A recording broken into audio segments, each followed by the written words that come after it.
हरी शरणम गाइस, कैसे हैं आप सब। आशा करती हूँ आप सब अच्छे होंगे। आज डे 3 हमारा साक्षी भाव का कंप्लीट हुआ। जैसा कि हमने डिसाइड किया था कि 3 डेज़ का चैलेंज हम करेंगे साक्षी भाव में रहने का, बिफोर भगवत गीता का पाठ स्टार्ट होने से पहले। अब भगवत गीता का हम लोग सीरीज स्टार्ट कर रहे हैं, जिसमें एवरीडे हम 1 या 2 श्लोक को ही पढ़ेंगे और उसमें उसको ओसीडी के थॉट से लिंक करेंगे।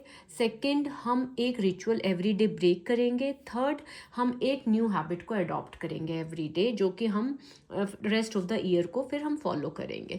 ठीक है, चलिए अब स्टार्ट करते हैं। देखिए, सारे जीव परमपिता परमात्मा के अंश हैं। ठीक है, देखिए कई बार क्या होता है, हम किसी से डरने लग जाते हैं, लेकिन सब में परमपिता परमात्मा है, इसलिए हमें किसी से डरने की कोई ज़रूरत नहीं है। ठीक है, सब में परमात्मा है। प्रकृति 3 गुणों से निर्मित है, सत्वगुण, रजोगुण, तमोगुण। ठीक है, प्रकृति कितने गुणों से बनी हुई है? 3 गुणों से, सत्वगुण, रजोगुण और तमोगुण। और जो हमारा मन है, मन भी इन्हीं गुणों से ही है, सत्वगुण, रजोगुण और तमोगुण। ठीक है, मन भी और ये प्रकृति इन्हीं गुणों से ही चलती है। ठीक है, ओसीडी थॉट्स क्या है? मन की प्रकृति है। ठीक है, ये हम नहीं हैं। ये किसका असर होता है? इन्हीं गुणों के असर के कारण ही हमें थॉट्स आते हैं। तमोगुण जैसे हमें काफ़ी डर आना, डर के विचार आना, अशुद्धि का डर, पाप की फीलिंग होती है। रजोगुण क्या होता है? बेचैनी, अभी ठीक करना है, अर्जेंसी होती है हमें रिचुअल्स करने की। तो तमोगुण, रजोगुण यही होता है। लेकिन हमारा असली स्वरूप क्या है? हमारा असली स्वरूप आत्मा है, जो कि इन सबसे अलग है। ठीक है, ये विचार जो है ये प्रकृति के गुण है।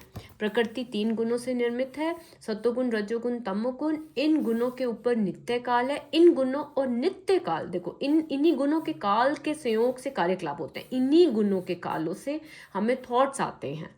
ठीक है, तो ये थॉट्स कहाँ से आ रहे हैं? अनादिकाल से चले आ रहे हैं। पास्ट हिस्ट्रीज हैं, पास्ट बिलीव्स हैं, राइट। और हम सभी अपने कार्य कर्मों के फल स्वरूप सुख या दुख भोग रहे हैं। कोई किसी के कर्मों के कारण नहीं भोगता, आपके थॉट्स के कारण, हमारे थॉट्स के कारण नहीं होता। सभी अपने कर्मों के फलस्वरूप सुख या दुख भोग रहे हैं। ठीक है, हाँ, कर्म के फल अत्यंत पुरातन हो सकते हैं। ये भी हो सकता है कि पिछले जन्म के हैं, कब के हैं। ठीक है, किंतु साथ ही हम अपने कर्मों के फल को बदल भी सकते हैं। कर्म करने से हम कर्म फल से मुक्ति प्राप्त कर सकते हैं। जीव तथा भौतिक प्रकृति दोनों को प्रकृति बताया गया है, अर्थात वे परमेश्वर की शक्ति। अब देखिए गाइस, हम किसकी शक्ति हैं? परमेश्वर की शक्ति है। हम कुछ भी कर सकते हैं। ठीक है, हम क्या कर सकते हैं? हम कुछ भी कर सकते हैं। आगे आता है कि प्रत्येक जीव के हृदय में वास करने वाले हैं। कौन वास करने वाले हैं? भगवान वास करने वाले हैं। भगवान समस्त शरीरों के प्रति सचेत रहते हैं, क्योंकि वे प्रत्येक जीव के हृदय में वास करने वाले हैं। अतएव वे जीव विशेष की मानसिक गतिशीलता से परिचित रहते हैं। अब यहाँ हमें रिलैक्स हो जाना है। क्यों? क्योंकि हम कहते हैं ना कि हमें थॉट्स आते हैं, हम ये लाना नहीं चाहते। ये थॉट्स कैसे ना आए? हमारे कंट्रोल में नहीं है ना। ये क्या है? ये ओसीडी का एक पार्ट है। और जो हमारे प्रभु हैं, वो इस जीव विशेष की मानसिक गतिशीलता, मतलब कि हमारी जो मेंटल सिचुएशन है, वो उससे परिचित है। उनको अच्छे से पता है कि भैया ये जो बच्चे हैं, ये थॉट्स नहीं लाना चाहते, ये तो इनको स्वयं आ रहे हैं। ठीक है, तो यहाँ पे हमारी हाफ प्रॉब्लम तो यहीं पे सॉल्व होगी, भूमिका में ही। प्रत्येक परमात्मा प्रत्येक जीव के हृदय में ईश्वर या नियंता के रूप में वास कर रहे हैं। इसलिए हमें सबसे प्रेम करना चाहिए, सबको रिस्पेक्ट करना चाहिए। क्यों? क्योंकि परमात्मा ही प्रत्येक जीव के हृदय में वास कर रहे हैं। ठीक है, तो हर सब अपने कर्मों का सफल स्वरूप फल ले रहे हैं। ठीक है, यहाँ हमने पढ़ा। अब हम ये आज का यहीं करते हैं। आज की हमारी टीचिंग्स क्या हैं कि जो थॉट्स हैं वो किसके कारण आते हैं? कौन बताएगा? यस, गुणों के कारण आते हैं। सत्वगुण, रजोगुण, तमोगुण। Very good.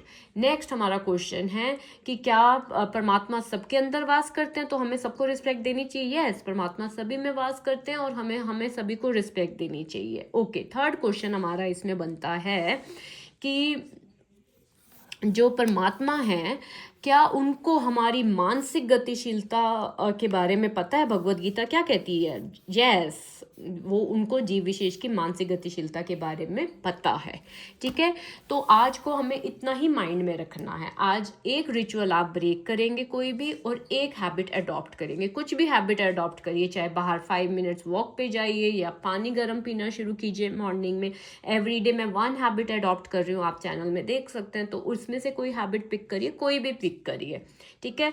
ये लर्निंग को हम अपने माइंड में रखेंगे, इस पे always we will do quiz also, ताकि कि हमें हमारी टीचिंग हमारे माइंड में रहे। ओके गाइज, हरी शरणम, थैंक यू।